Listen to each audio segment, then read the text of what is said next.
Alright guys, in lesson 12.7 we are learning how to describe triangles. There's two different ways that our book teaches us that we can learn how to describe those triangles. Remember, a triangle has got three sides, okay? And one way is that they can be described by the number of sides, okay? Number of sides that are of equal length. Okay, so draw a line to match the description of the triangles. So what we're going to do is you're going to look at this triangle and you're going to see if all of those sides are equal. We're going to look at this one and see if all of these sides are equal. Same thing for these.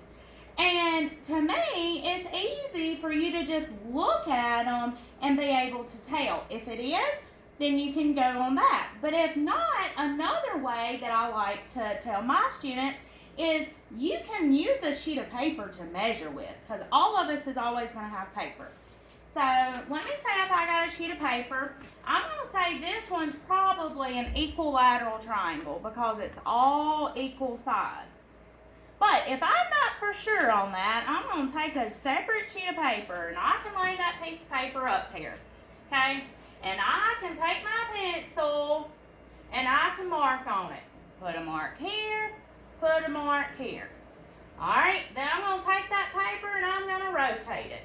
And I'm going to see if my marks line up. If it does, I know it's equal. Same thing here. I'm going to see if those marks line up.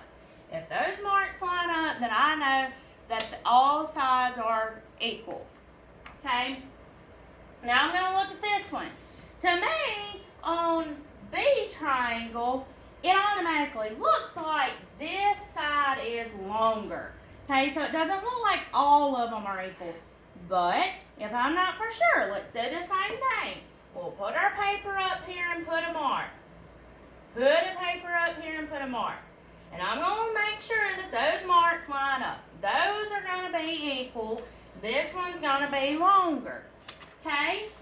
Alright, then another way that you can determine is by the types of angles. Okay, we're going to look at the angles. And you've learned in previous lesson the angles are inside of your figure. Okay, in this case, inside of your triangle. Alright, so we're going to see if one is less than a right angle, greater than a right angle, or if it is a right angle, okay? You also learned that if it makes that turn straight up and a 90-degree turn there, then that's a right angle, okay? But you can also, then again, use a sheet of paper, because this right here is 90 degrees, okay? So you can use that paper to put in your triangle to see if it's a 90-degree angle, if it's greater or less, okay? So, one angle is a right angle. So we're going to see which one of these is a right angle. Well, we should already know that if it has this little box in our triangle, that stands for a right angle. Okay, so that means that these triangles right here have right angles.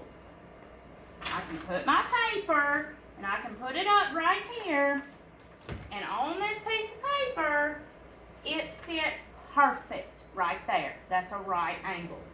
Alright, I can go here and I can put my paper right here, okay? I'm doing this corner. You got to make sure you're doing this corner. When you do that corner, take your pencil and you can do this. Well, you can see that you drew on that paper. So that means that it is smaller than a right angle. Same thing over here. I'm going to put it right here, okay? And I'm doing this angle. You got to make sure you start from that point. I'm going to continue to draw. Well, I didn't draw on my paper on this one, so that means that it's a greater angle. It's greater than a right angle.